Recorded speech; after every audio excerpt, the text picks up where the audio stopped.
জঘন্য খেলে হার। ডুরান্ডে চ্যাম্পিয়ন হলো ইস্টবেঙ্গল, আর 4-1 গোলে পরাজিত হলো মোহনবাগান। এ কোন মোহনবাগানকে দেখলাম? বিগত 10 বছরে এত জঘন্য খেলা সত্যি দেখা যায়নি। কথা বলতে বলতে যেন গলা বুঝে আসছে। এ কি খেলা দেখলাম! কেউ কাউকে চেনে না, যা তা খুশি, যেভাবে বাজে ডিফেন্স করছে। মানে ডিফেন্স বলে তো কিছু নেই, হাইলাইন খেলা হচ্ছে। মানে 4 ডিফেন্ডার তারা উঠে গেছে মাঝ মাঠে, ইস্টবেঙ্গল কাউন্টার অ্যাটাকে আসছে, এডমুন্ড গোল দিয়ে চলে যাচ্ছে, ওদিকে বিপিন গোল দিয়ে চলে যাচ্ছে। 4টে সুযোগ, 4টে গোল। আর আমাদের মোহনবাগানের প্লেয়ারের তো আর কথাই নেই।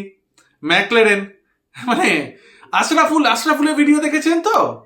আশরাফুল অন্তত বলটাকে বারের ওপর দিয়ে মেরেছিল, ম্যাকলারেন তো সেটাও পারে না।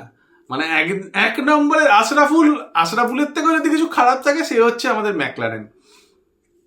মানভীর তুলনামূলক কিছু চেষ্টা করেছিল, একটা গোলও পেয়েছে।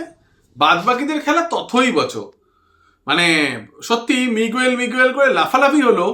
এখন তো বোঝা যাচ্ছে না যে কি করতে এসছে। মানে আলটিমেটলি চোট সারানোর জন্য কি মোহনবাগানে এসছে?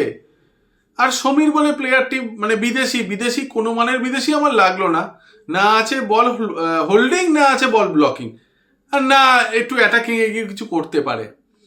মোহনবাগান তো অনেক সুযোগও পেয়েছে, কি করলো? সদ্ব্যবহার হয়েছে? হয়নি, কিচ্ছু হয়নি। জাস্ট জঘন্য খেলা।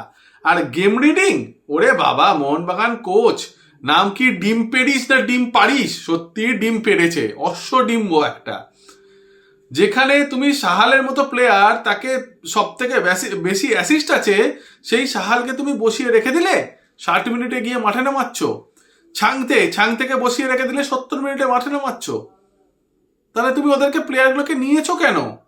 সাহাল ফার্স্ট হাফ থেকে ডার্বির মতো ম্যাচ, ফাইনাল, ডুরান্ডো কাপের ফাইনাল, সাহাল প্রথম থেকে চান্স পায় না? ছাংতে আরো বেশি গেম টাইম পায় না?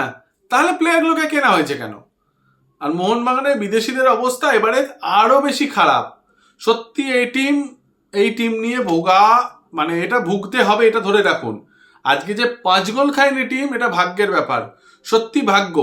এটাকেই নিজেদের নৈতিক জয় মনে করুন। ডিম পেরিস, আপনার মাথায় সত্যি কথা, আপনি যে কি কোচিং করালেন মানে বলার নয়। সেখানে দেখুন হাভাসের কোচিং স্টাইল দেখুন। জাস্ট কাউন্টার অ্যাটাকে খেলে ম্যাচ বের করে নিয়ে চলে এলো। এত স্পিডি ফুটবলার, কিন্তু 2টো মাত্র বিদেশি খেলেছে, তারপরও ম্যাচ কিন্তু হাভাস নিয়ে চলে এলো। কেন যে মোহনবাগান ম্যানেজমেন্ট আমি এখনো বুঝি না হাভাসকে ছাড়লো। সত্যি এরকম কোচের দরকার। ইস্টবেঙ্গলের খেলার প্রশংসা করতে হবে, খুবই ভালো খেলেছে তারা। আর মোহনবাগান অতীব জঘন্য। আমাদের ভিডিও দেখতে থাকুন, আর আপনারা বলুন আপনারা কাকে সমর্থন করছেন এবং ইস্টবেঙ্গলের জয় কেমন লাগলো। ধন্যবাদ।